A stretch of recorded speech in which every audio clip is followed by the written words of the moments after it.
Hello everyone, welcome back to our YouTube channel Gavya vlogs in Kannada. ಎಲ್ಲರೂ ಹೇಗಿದ್ದೀರಾ? ನಾನಂತೂ ತುಂಬ ಚೆನ್ನಾಗಿದ್ದೀನಿ. ಐ ಹೋಪ್ ನೀವೆಲ್ಲ ಕೂಡ ತುಂಬ ಚೆನ್ನಾಗಿದ್ದೀರಾ ಅಂತ ಅಂದ್ಕೊಂಡಿದ್ದೀನಿ. ಇದು ಬಂದು ವೆಡ್ನೆಸ್ಡೇ ವ್ಲಾಗ್ ಆಗಿರತ್ತೆ. ಇನ್ನು ಸ್ಕೂಲಿಂದ ಬಂದಿದ ತಕ್ಷಣವೇ ಇನ್ನು ವ್ಲಾಗ್ನ ಮಾಡೋಣ ಅಂತ ಶುರು ಮಾಡಿಕೊಂಡೆ. ಪ್ಲಾಂಟ್ಸಿಗೆ ಬೇರೆ ನೀರು ಹಾಕಿರಲಿಲ್ಲ ಅಂತ ಇವಾಗ ನೀರು ಹಾಕ್ತಾ ಇದ್ದೀನಿ. ಇದು ನೋಡಿ ಫ್ರೆಂಡ್ಸ್, ನಾವು ಪೈನಾಪಲ್ ತೊಗೊಂಬರ್ತೀವಲ್ವ, ಸೊ ಪೈನಾಪಲ್ ಮೇಲ್ಗಡೆ ಒಂದು ಗ್ರೀನ್ ಕಲರ್ ಆಗಿ ಅದು ಪ್ಲ್ಯಾಂಟ್ ಥರ ಇರುತ್ತಲ್ಲ, ಅದನ್ನು ಕಟ್ ಮಾಡಿ ಇಟ್ಟಿದ್ದೀನಿ ನೋಡಿ ಫ್ರೆಂಡ್ಸ್. ಇದು ಎಷ್ಟು ಚೆನ್ನಾಗಿ ಬಂದಿದೆ ನೋಡಿ. ರಿಯಲಿ ನಾನು ಒಣಗೋಗುತ್ತೇನೋ ಅಂತ ಅಂದ್ಕೊಂಡಿದ್ದೆ. ಸೊ ರಿಯಲಿ ಸಕ್ಕದಾಗಿ ಬಂದಿದೆ. ಬಟ್ ಅದ್ರ ಮೇಲ್ಗಡೆನೆ ಪೈನಾಪಲ್ ಬರುತ್ತೆ ಅಂತ ಹೇಳಿಬಿಟ್ಟು ಯೂಟ್ಯೂಬಲ್ಲೆಲ್ಲ ಶಾರ್ಟ್ಸಲ್ಲೆಲ್ಲ ಸ್ವಲ್ಪ ನೋಡಿದ್ದೆ. ಬಟ್ ನೋಡೋಣ, ನಾನು ಸುಮ್ಮನೆ ಟ್ರೈ ಮಾಡೋಣ ಅಂತ ಹೇಳಿಬಿಟ್ಟು ಹಾಕಿದ್ದೀನಿ. ಆ್ಯಂಡ್ ಅದು ತುಂಬ ಗ್ರೀನ್ ಕಲರಾಗೆ ತುಂಬ ಹೆಲ್ತಿಯಾಗಿತ್ತು, ಅದಕ್ಕೋಸ್ಕರ ಹಾಕಿದ್ದೀನಿ. ತುಂಬಾ ಚೆನ್ನಾಗಿ ಬಂದಿದೆ. ಆ್ಯಂಡ್ ರಿಯಲಿ ನನಗೆ ತುಂಬಾ ಖುಷಿ ಆಯಿತು. ಆ್ಯಂಡ್ 2 ಹಾಕಿದ್ದೆ, ಒಂದು ಮಾತ್ರ ಒಣಗೋಗಿದೆ, ಒಂದು ತುಂಬ ಚೆನ್ನಾಗಿ ಬಂದಿದೆ. ರಾತ್ರಿನೇ ಬಟ್ಟೆ ನೆನೆಸಿದ್ದೆ, ಬೆಳಗ್ಗೆ ಬೇಗ ಎದ್ಬಿಟ್ಟು ವಾಷಿಂಗ್ ಮಿಷಿನ್ಗೆ ಹಾಕೋಣ ಅಂತ. ಇವತ್ತಂತೂ ರಿಯಲಿ ಕರೆಂಟೇ ಇರಲಿಲ್ಲ ಫ್ರೆಂಡ್ಸ್. ಸಾರಿ, ಎಷ್ಟು ಕಷ್ಟ ಆಯಿತು ಅಂದರೆ ಅಷ್ಟು ಕಷ್ಟ ಆಯಿತು. ಮನೇಲಿ ಕರೆಂಟ್ ಇರಲಿಲ್ಲ ಅಂದರೆ ಎಷ್ಟು ಕಷ್ಟ ಆಗುತ್ತಲ್ವಾ. ಆಗಿನ ಕಾಲದಲ್ಲೆಲ್ಲ ಹೇಗೆ ಮಾಡ್ಕೊಬಂದ್ರಪ್ಪ ಅಂತ ಅನಿಸುತ್ತೆ. ಇವಾಗೆಲ್ಲನೂ ಕರೆಂಟಲ್ಲೇ ನಡಿಬೇಕು ತುಂಬಾ, ಅದಕ್ಕೋಸ್ಕರ ಹಾಗೆ ಕಷ್ಟ ಆಗಿಬಿಡುತ್ತೆ. ಇನ್ನು ಬೆಳಗ್ಗೆ ಹಾಕೋಕ್ಕಾಗಿಲ್ಲ ಅಂತ ಹೇಳಿಬಿಟ್ಟು ಇವಾಗ ಸ್ಕೂಲಿಂದ ಬಂದು ವಾಷಿಂಗ್ ಮಿಷಿನ್ಗೆ ಹಾಕ್ತಾಯಿದ್ದೀನಿ. ಆ್ಯಂಡ್ ಬ್ರೇಕ್ಫಾಸ್ಟ್ ಕೂಡ ಇವತ್ತೇನಾಯಿತು ಅಂದರೆ, ರಾತ್ರಿಯೇ ಹೆಸ್ರು ಕಾಳು, ಸ್ವಲ್ಪ ಅಕ್ಕಿ ಮತ್ತು ಸ್ವಲ್ಪ ಉದ್ದಿನಬೇಳೆ ಎಲ್ಲ ಹಾಕಿಬಿಟ್ಟು ರಾತ್ರಿಯೇ ನೆನೆಸ್ಕೊಂಡಿದ್ದೆ. ಬೆಳಗ್ಗೆ ಬೇಗ ಎದ್ಬಿಟ್ಟು ಇನ್ನು ಮಿಕ್ಸಿಗೆ ಹಾಕ್ಕೊಂಡು ಇನ್ನು ದೋಸೆ ಮಾಡ್ಕೊಳ್ಳೋಣ ಅಂತ ಇನ್ಸ್ಟ್ಯಾಂಟಾಗಿ ಆವಾಗಲೇ ರುಬ್ಕೊಂಡು ನಾವು ಆವಾಗಲೇ ದೋಸೆ ಹಾಕ್ಕೋಬೋದು. ತುಂಬಾ ಚೆನ್ನಾಗಿರುತ್ತೆ. ಫರ್ಮೆಂಟೇಷನ್ ಆಗೋ ಅವಶ್ಯಕತೆ ಏನೂ ಇಲ್ಲ. ಇನ್ನು ಬೆಳಗ್ಗೆ ಕರೆಂಟ್ ಇರಲಿಲ್ಲ ಅಂತ ಹೇಳಿಬಿಟ್ಟು ಇವಾಗ ಬೇಗ ಬಂದುಬಿಟ್ಟು ಎಲ್ಲ ಮಿಕ್ಸಿಗೆ ಹಾಕ್ಕೊಂಡು ಗ್ರೈಂಡ್ ಮಾಡಿಕೊಂಡು ಇಲ್ಲಿ ದೋಸೆನ ಮಾಡ್ತಾಯಿದ್ದೀನಿ. ಆ್ಯಂಡ್ ಚಟ್ನಿ ಕೂಡ ಇವಾಗಲೇ ಪ್ರಿಪೇರ್ ಮಾಡಿಕೊಂಡೆ. ಇನ್ನು ಮಕ್ಕಳು ದೋಸೆ ಅಂದರೆ ತುಂಬಾ ಇಷ್ಟಪಡ್ತಾರಲ್ವ, ಅದಕ್ಕೆ ಇನ್ನು ಮಕ್ಕಳಿಗೆ ಹಾಕ್ಕೊಡ್ತಾ ಇದ್ದೀನಿ ಫಸ್ಟ್ ತಿನ್ನಲಿ ಅಂತ ಹೇಳಿ. ಸ್ಕೂಲಿಂದ ಬಂದಮೇಲೆ ಕೇಳ್ತಿರ್ತಾರಲ್ಲ ಮಕ್ಕಳು, ಅದು ಬೇಕು ಇದು ಬೇಕು ಸ್ನ್ಯಾಕ್ಸ್ ಬೇಕು ಅಂತ. ನಾನಂತೂ ದೋಸೆ ಇಡ್ಲಿ ಮಾಡಿದ ದಿನ ಅಂತೂ ಇನ್ನು ಅದನ್ನೇ ಕೊಟ್ಬಿಡ್ತೀನಿ. ತುಂಬ ಇಷ್ಟಪಡ್ತಾರೆ ಮಕ್ಕಳು ದೋಸೆ ಇಡ್ಲಿ ಎಲ್ಲ. ಏನು ನಮ್ಮ ಗವ್ಯ ಅಂತೂ ಇದೇನು ಗ್ರೀನ್ ಕಲರ್ ದೋಸೆ ಇದೆ ಅಂತ ಹೇಳ್ಬಿಟ್ಟು ಅವಳ ರಿಯಾಕ್ಷನ್ ನೋಡಬೇಕಿತ್ತು. ಬಟ್ ನಾನು ಹೇಳೇ ಒಂದು ಬೈಟು ತಿಂದು ನೋಡು, ಇನ್ ಕೇಸ್ ಇಷ್ಟ ಆಗಿಲ್ಲ ಅಂದರೆ ರಿಟರ್ನ್ ಮಾಡು ಅಂತ. ಆಮೇಲೆ ಚೆನ್ನಾಗಿದೆ ಅಂತ ಹೇಳಿಬಿಟ್ಟು ಇಬ್ಬರು ಟಿ ವಿ ನೋಡ್ಕೊಂಡು ತಿಂತಾ ಇದ್ದಾರೆ. ಕಿಚನಲ್ಲಂತೂ ತುಂಬಾ ಕೆಲಸ ಇದೆ, ಹಾಗೆ ಮನೇಲಿ ಕೂಡ ತುಂಬಾ ಕೆಲಸ ಇದೆ. ಫಸ್ಟು ನಾನು ಗ್ರೈಂಡ್ ಮಾಡಿ ಇಟ್ಕೊಂಡಿದ್ದೀನಿ. ಆ್ಯಂಡ್ ಇನ್ನೊಂದು ಕಡೆ ಚಟ್ನಿ ಮಾಡಿ ರೆಡಿ ಮಾಡಿ ಇಟ್ಟಿದ್ದೀನಿ. ಇನ್ನು ನಮ್ಮ ಹಸ್ಬೆಂಡ್ ಬಂದರೆ ಅವ್ರಿಗೆ ದೋಸೆ ಹಾಕ್ಕೊಡೋಣ ಅಂತ. ಆ್ಯಂಡ್ ಇಲ್ಲಿ ಟೀನ ಪ್ರಿಪೇರ್ ಮಾಡ್ಕೊತಾ ಇದ್ದೀನಿ. ಇನ್ನು ಪಾತ್ರೆ ಎಲ್ಲ ವಾಶ್ ಮಾಡಿಕೊಂಡೆ. ಹಾಗೆ ಸ್ಟವ್ ಅಂತೂ ಗಲೀಜಾಗಿಬಿಟ್ಟಿತ್ತು, ಸೊ ಅದನ್ನು ಕ್ಲೀನ್ ಮಾಡ್ಕೋಬೇಕು ಇವಾಗ. ನಾನಂತೂ ಯಾವಾಗ ಟೈಮ್ ಸಿಕ್ಕಿದ್ರೆ ಆವಾಗಲೇ ಕ್ಲೀನ್ ಮಾಡ್ಕೊಂಡ್ಬಿಡ್ತೀನಿ ಫ್ರೆಂಡ್ಸ. ಇದಕ್ಕೆ ಪರ್ಟಿಕ್ಯುಲರ್ ದಿನ ಬೇಕು, ಅವತ್ತು ಇವತ್ತು ಅಂತ ಏನು ಅಂದ್ಕೊಳ್ಳಲ್ಲ. ಸೊ ಇವತ್ತಂತೂ ಅಂದರೆ ತುಂಬ ಗಲೀಜಾಗಿದೆ ಅಂತ ಹೇಳ್ಬಿಟ್ಟು ಇನ್ನು ಕ್ಲೀನ್ ಮಾಡ್ಕೊತಾ ಇದ್ದೀನಿ. ಆ್ಯಂಡ್ ಹಾಗೆ ಸಿಂಕ್ ಹತ್ರನೂ ಎಲ್ಲ ಕ್ಲೀನ್ ಮಾಡ್ಕೊತಾ ಇದ್ದೀನಿ. ಇಲ್ಲಂತೂ ನಾವು ವೀಕ್ಲಿ ಒನ್ಸ್ ಟ್ವೈಸ್ ಕ್ಲೀನ್ ಮಾಡ್ತಾಯಿದ್ರೆ ಹಾಗೆ ಗಲೀಜು ಆಗ್ತಾನೆ ಇರುತ್ತೆ. ಯಾಕಂದರೆ ಸಿಂಕ್ ಹತ್ರ ಪಾತ್ರೆ ಎಲ್ಲ ವಾಶ್ ಮಾಡ್ಕೊತಾ ಇರ್ತೀವಿ, ಸೊ ದಟ್ ಹಾಗೆ. ಬಟ್ ಅವಾಗ ಕ್ಲೀನ್ ಮಾಡ್ಕೊಂಡ್ರೆ ತುಂಬಾ ಫ್ರೆಶ್ ಆಗಿರುತ್ತೆ. ಬಟ್ ನಾವೇ ಕಿಚನಲ್ಲಿ ಇರ್ತೀವಲ್ವ, ಮತ್ತು ನಾವು ಅದನ್ನೆಲ್ಲ ನೋಡಿಕೊಂಡು ಮತ್ತು ಕೆಲಸ ಮಾಡ್ಕೊಳ್ಳೋಕೆ ಕೂಡ ಆಗೋದಿಲ್ಲ. ನನಗಂತೂ ಸ್ಟವ್ವು, ಇದು sink and kitchen counter top ಮಾತ್ರ ಯಾವಾಗಲೂ ನೀಟಾಗಿರಬೇಕು ಫ್ರೆಂಡ್ಸ್. ಆ ಥರ ನೀಟಾಗಿದ್ದರೆ ಎಷ್ಟೊತ್ತಾದರೂ ಕಿಚನಲ್ಲಿ ಇದ್ದು ವರ್ಕ್ ಮಾಡೋ ಫೀಲ್ ಬರುತ್ತೆ. ಆ್ಯಂಡ್ ಒಳ್ಳೆ ಫೀಲ್ ಕೂಡ ಇರಬೇಕಲ್ಲ ನಾವು ಅಡುಗೆ ಮಾಡಬೇಕಾದ್ರೆ. ಆ್ಯಂಡ್ ಕಿಚನಲ್ಲಿ ನಾವು ತುಂಬಾ ಟೈಮ್ ಸ್ಪೆಂಡ್ ಮಾಡ್ತೀವಿ. ಅದಕ್ಕೋಸ್ಕರ ನೋಡಿ, ಈ ಥರ ಕಿಚನ್ ಕೌಂಟರ್ ಟಾಪ್ ಎಲ್ಲ ನೀಟಾಗಿ ಕ್ಲೀನ್ ಮಾಡ್ಕೊಂಡಿದ್ದಾಯಿತು. ಇನ್ನು ಇವಾಗ ನೆಕ್ಸ್ಟು ಬೆಡ್ರೂಮ್ಗೆ ಹೋಗೋಣ. ಬೆಡ್ರೂಮಲ್ಲಂತೂ ತುಂಬಾ ಎಲ್ಲನೂ ಅಲ್ಲೇದಲ್ಲೇ ಬಿಸಾಡಿಬಿಟ್ಟಿದ್ದಾರೆ. ಬೆಳಗ್ಗೆ ಟೈಮ್ ಎಲ್ಲ ನೀಟಾಗಿ ಜೋಡಿಸಿಟ್ಟೆ ಹೋಗ್ತೀನಿ. ಒಂದೊಂದು ದಿನ ಲೇಟ್ ಆಯಿತು ಅಂತ ಅಂದರೆ ಹಾಗೆ ಬಿಟ್ಟು ಹೋಗ್ಬಿಡ್ತೀನಿ. ಇನ್ನು ಸಾಯಂಕಾಲ ಬಂದೆಲ್ಲ ಕ್ಲೀನ್ ಮಾಡ್ಕೊತೀನಿ. ಆ್ಯಂಡ್ ಎಷ್ಟು ನೀಟಾಗಿ ಇಟ್ಟರೂ ಕೂಡ ನಮ್ಮ ಮಕ್ಕಳಂತೂ ಕಿತ್ತಾಕ್ತಾನೆ ಇರ್ತಾರೆ, ಎಲ್ಲದಲ್ಲೇ ಬಿಸಾಡ್ತಾರೆ. ಆ್ಯಂಡ್ ಮಕ್ಕಳಿರೋ ಮನೇಲಂತೂ ಏನು ಮಾಡೋಕ್ಕಾಗಲ್ವಲ್ಲ, ನಾವು ಅರೇಂಜ್ ಮಾಡ್ತಾನೆ ಇರಬೇಕು, ಅವ್ರು ಕಿತ್ತಾಕ್ತಾನೆ ಇರಬೇಕು ಅಷ್ಟೇ. ಮಕ್ಕಳು ದೊಡ್ಡವ್ರು ಆಗೋ ತನಕ ಎಲ್ಲ ಮಾಡಬೇಕು. ಎಲ್ಲ ನೀಟಾಗಿ ಅರೇಂಜ್ ಮಾಡಿಕೊಂಡೆ. ಇನ್ನು ಗವ್ಯಗೂ ಕೂಡ ಫುಲ್ ನಿದ್ದೆ ಬಂದು ಮಲ್ಕೊಂಬಿಟ್ಲು. ಆಮೇಲೆ ಅವರಪ್ಪ ಬಂದರು 6 ಗಂಟೆಗೆ. ಅವರಪ್ಪ ಮುದ್ದು ಮಾಡಿ ಎಬ್ಬರಿಸ್ತಿದ್ದಾರೆ, ಎದ್ದಾಳ್ತಾನೆ ಇಲ್ಲ. ಆ್ಯಂಡ್ ಇವಾಗಿನ ಕಸವನ್ನು ಗುಡಿಸೋದಿತ್ತು, ಇನ್ನು ಕಸವನ್ನು ಬೇಗ ಗುಡಿಸ್ತಾ ಇದ್ದೀನಿ. ನಮ್ಮ ಹಸ್ಬೆಂಡ್ಗೆ ಇನ್ನು ಊಟಕ್ಕೆ ಇಟ್ಕೊಡ್ಬೇಕು. ಅವ್ರಿಗೆ ಗೊತ್ತಲ್ಲ 5:30 6:30 ವಿತಿನ್ 7 ಅಂತೂ ಅವ್ರು ಡಿನ್ನರ್ ಮುಗಿಸ್ಬಿಡ್ತಾರೆ. ಆ್ಯಂಡ್ ಇನ್ನು ಹಾಲಲ್ಲಿ ಸ್ವಲ್ಪ ವರ್ಕ್ ಇತ್ತು. ಹಾಲಲ್ಲಿ ಮಂಚದ ಮೇಲೆ, ಆ ದಿವಾನ್ ಕಾಟ್ ಮೇಲೆ, ರೂಮಲ್ಲಿ ಮಂಚದ ಮೇಲೆ ಎಲ್ಲ ಬಿಸಾಡೇ ಇರ್ತಾರೆ ನಮ್ಮ ಮಕ್ಕಳು. ಆ್ಯಂಡ್ ಬುಕ್ಸು ಅಷ್ಟೇ ಯಾವಾಗವಾಗ ತೊಗೊಂಡು ನೀಟಾಗಿ ಇಟ್ಕೊಳ್ಳೋದೇ ಇಲ್ಲ. ಆ ಬುಕ್ಸ್ ಬೇಕು, ಈ ಬುಕ್ಸ್ ಬೇಕು ಅಂತ ಎಲ್ಲನೂ ತೊಗೊತಾರೆ, ಮತ್ತೆ ಅಲ್ಲೇ ಬಿಸಾಡ್ತಾರೆ.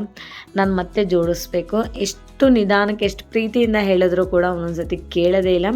ತುಂಬ ರೇರಾಗೆ ಎತ್ತಿಡೋದು. ಆ್ಯಂಡ್ ಅದೆಲ್ಲ ಅಭ್ಯಾಸ ಮಾಡಿಸೋದು ತುಂಬ ಒಳ್ಳೆಯದು. ಬಟ್ ನಾನು ಕೂಡ ದಿನ ಹೇಳ್ತಾನೆ ಇರ್ತೀನಿ. ಒಂದೊಂದು ಸತಿ ಹಂಗೆ ಮಲ್ಕೊಂಡ್ಬಿಡ್ತಾರೆ, ಇನ್ನೇನು ಮಾಡೋದು ಬಿಡು ಅಂತ ಹೇಳಿ ನಾನೇ ಅರೇಂಜ್ ಮಾಡ್ಕೊತಾ ಇದ್ದೀನಿ. ಇನ್ನು ಕಸ ಒಂದು ಗುಡಿಸ್ಬಿಟ್ಟು ಫ್ರೆಶ್ ಅಪ್ ಆಗಿಬಿಟ್ಟು ಇನ್ನು ನಮ್ಮ ಹಸ್ಬೆಂಡ್ಗೆ ಊಟಕ್ಕೆ ಇಟ್ಕೊಡ್ಬೇಕು. ಇಲ್ಲಿ ನಾನು ತವಾ ಫ್ರೈ ಮಾಡ್ತಾ ಇದ್ದೀನಿ, ಫಿಶ್ ತವಾ ಫ್ರೈ ಮಾಡ್ತಾಯಿದ್ದೀನಿ. ಆ್ಯಂಡ್ ನಿನ್ನೆ ತೊಗೊಬಂದಿದ್ವಿ ಫಿಶ್ಶು, ಇನ್ನೂ ಫ್ರಿಜ್ಜಲ್ಲಿ ಇತ್ತು. ನಾವು ಫಿಶ್ ಯಾವಾಗ ತಂದರೂ ಕೂಡ ಮಸಾಲೆ ಎಲ್ಲ ಹಚ್ಬಿಟ್ಟು ಫ್ರಿಜ್ಜಲ್ಲೇ ಇಟ್ಕೊತೀವಿ. ನಿನ್ನೆ ಟ್ಯೂಸ್ಡೇ ತಂದಿದ್ದು, ಇವತ್ತು ವೆಡ್ನೆಸ್ಡೇ ಅಲ್ವಾ, ಇನ್ನೂ ಸ್ವಲ್ಪ ಇತ್ತು ಅಂತ ಹೇಳಿಬಿಟ್ಟು ಇಲ್ಲಿ ತವಾ ಫ್ರೈ ಮಾಡ್ತಾ ಇದ್ದೀನಿ. ಆ್ಯಂಡ್ ಊಟದ ಜೊತೆ ನಂಚ್ಕೊಂಡು ತಿನ್ನೋಕ್ಕೆ ನಮಗೆ ಇಷ್ಟ ಆಗುತ್ತೆ. ಫಿಶ್ ಯಾವಾಗ ತಂದರೂ ಕೂಡ ಫ್ರೈಯೇ ತುಂಬ ಇಷ್ಟಪಡ್ತಾರೆ ಮನೆಯಲ್ಲಿ, ಅದಕ್ಕೋಸ್ಕರ. ಇನ್ನು ನಮ್ಮ ಹಸ್ಬೆಂಡ್ಗೆ ದೋಸೆ, ಚಟ್ನಿ ಮತ್ತು ಫಿಶ್ ಫ್ರೈನ ಕೊಡ್ತಾ ಇದ್ದೀನಿ. ಅವರಂತೂ ಊಟ ಮಾಡ್ಕೊಂಡು ಹೋದರು. ಇನ್ನು ನಾನಂತೂ ಇವಾಗ ಬಟ್ಟೆನ ಒಣಗಿಸ್ತಾ ಇದ್ದೀನಿ. ಅಂದರೆ ಆವಾಗಲೇ ಹಾಕಿದ್ನಲ್ವ 5 ಗಂಟೆ ಟೈಮಲ್ಲಿ, ಇವಾಗ ಟೈಮ್ ಸಿಕ್ತು ನನಗೆ. ಎಲ್ಲ ಕೆಲಸ ಮುಗಿಸಿ ಇವಾಗ ಬಟ್ಟೆನ ಒಣಗಿಸ್ತಾ. ಏನು ಮಾಡ್ತಿದ್ಯಾ? ಸೊ ಎಲ್ಲ ಕೆಲಸ ಮುಗೀತು ಫ್ರೆಂಡ್ಸ್. ಹೌದಾ? ಸೊ ಎಲ್ಲ ಕೆಲಸ ಮುಗಿಸಿ ಈಗ ಗಮ್ಯ ನೋಡಿ ಏನೋ ಮಾಡ್ತಾವಳೆ. ಮತ್ತೆ ಇವಾಗ ತಾನೇ ಎಲ್ಲ ನೀಟಾಗಿ ಕ್ಲೀನ್ ಮಾಡಿದ್ದೀನಿ, ಮತ್ತೆ ಗಲೀಜು ಮಾಡ್ತಾವಳೆ. ಆಲ್ಮೋಸ್ಟ್ ಎಲ್ಲ ಕೆಲಸ ಮುಗೀತು, ಇನ್ನು ಊಟ ಮಾಡೋದಷ್ಟೇ. ಊಟ ಮಾಡಿಬಿಟ್ಟು ಮಕ್ಕಳಿಗೆ ಹೋಮ್ವರ್ಕ್ ಮಾಡಿಸಿ ಮಕ್ಕಳಿಗೆ ಸ್ವಲ್ಪ ಹೇಳ್ಕೊಡ್ಬೇಕು. ಇನ್ನು ಅಷ್ಟು ಮಾಡಿ ಮಲ್ಕೊಳ್ಳೋದಷ್ಟೇ. ಸೊ ರಿಯಲಿ ತುಂಬಾ ಟಯರ್ಡ್ ಆಗಿಬಿಟ್ಟಿದ್ದೀನಿ. ಅಂದರೆ 3 ಗಂಟೆಯಿಂದ ನಾನ್ ಸ್ಟಾಪಾಗಿ ಮಾಡ್ತಾನೇ ಇದ್ದೀನಿ. ಹಾಗೆ ನೋಡಿ ಇನ್ನೂ ಏನು ಕೆಲಸ ಇದೆ ತೋರಿಸ್ತೀನಿ. ಹಾಕಿದ್ದೀನಿ, ದೋಸೆ ಹಾಕ್ಕೋಬೇಕು.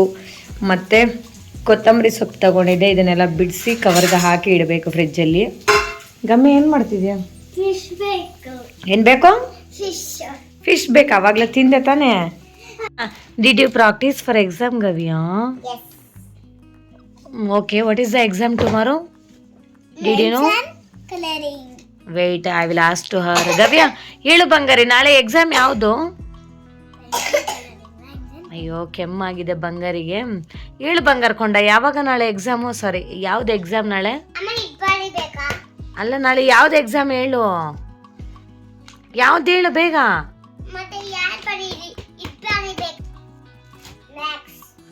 ಯಾವ್ದು ಎಕ್ಸಾಮ್ ನಾಳೆ? ಮ್ಯಾಥ್ಸಾ?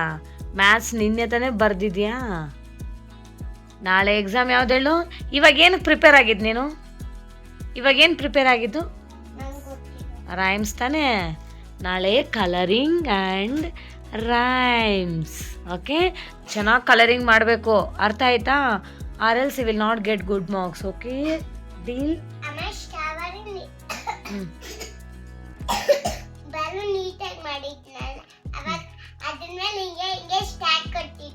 ಹೌದಾ? ಗವೆ ನೋಡಿಲಿ, ನಿಧಾನಕ್ಕೆ ಮಾಡಬೇಕು. ಫಾಸ್ಟಾಗಿ ಹಾಕಿದ್ರೆ ಗೀಚ್ ಆಗಿಬಿಡ್ತೀಯ. ನಿಧಾನಕ್ಕೆ ಮಾಡು, ನೀಟಾಗಿ. ಓಕೆನಾ? You will get good marks. Okay Gavya? Okay, very good Gavya ಗ್ರಂಥ. ಇದು ನೋಡಿ ಮರಿ ನಿದ್ದೆ ಬಂದೈತೆ ಅಂತೆ, ಮಲ್ಕೊಂತಾಳಂತೆ. ಊಟ ಮಾಡ್ದ ಬಂಗಾರ? ಗಮ್ಯಾಗೆ ಸ್ಪೋರ್ಟ್ಸ್ ಡೇ ಕಾಂಪಿಟೇಷನ್ ಇದೆ, ಫುಲ್ಲು ಪ್ರಾಕ್ಟೀಸು. ಸ್ಪೋರ್ಟ್ಸ್ ಡೇಗೆ ಪ್ರಾಕ್ಟೀಸ್ ಇದೆ ಜಾಸ್ತಿ. What rhymes you want to say?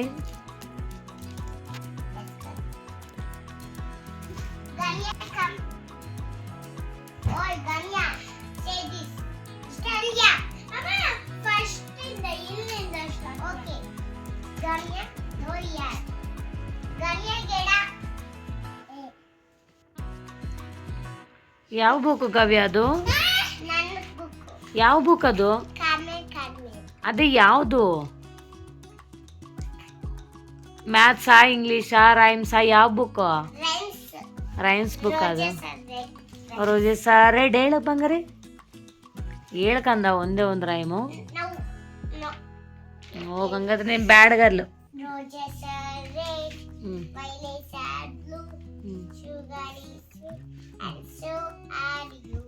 Very good ಬಂಗಾರಕೊಂಡ.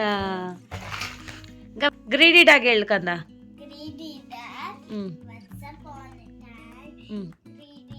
hungry dog. There was a hungry. Hungry dog. ಹಂಗೆಲ್ಲ ನೀಟಾಗಿ ಕೂತ್ಕೊ. Hungry dog. ಹ್ಞೂ And searching the food.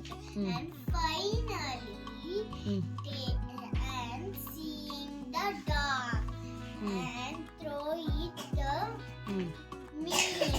Hmm. And take it to the ಹ್ಞೂ home and ಹ್ಞೂ home.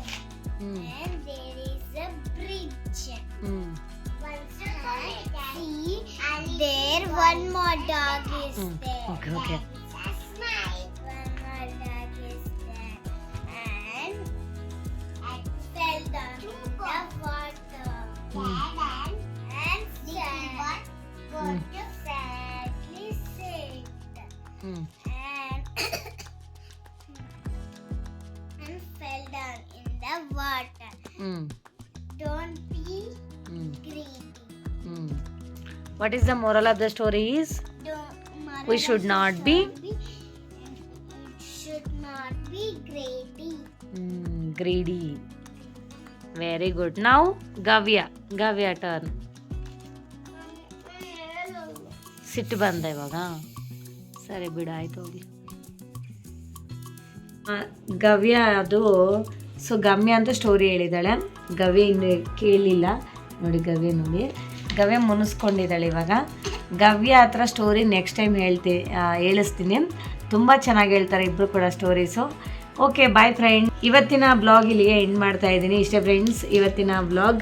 ಈ blog ನಿಮ್ಗೆ ಇಷ್ಟ ಆಗಿದ್ರೆ please ಒಂದು ಲೈಕ್ ಮಾಡಿ, ಶೇರ್ ಮಾಡಿ, ವಿಡಿಯೋ ಹೇಗಿದೆ ಅಂತ ಒಂದು ಕಾಮೆಂಟ್ ಮಾಡಿ, ಆ್ಯಂಡ್ ದಯವಿಟ್ಟು ಸಬ್ಸ್ಕ್ರೈಬ್ ಮಾಡ್ಕೊಳ್ಳೋದನ್ನು ಮಾತ್ರ ಮರಿಬೇಡಿ. Okay, thank you for watching. See you in the next blog. Okay, bye bye, take care, say bye. Bye. Okay.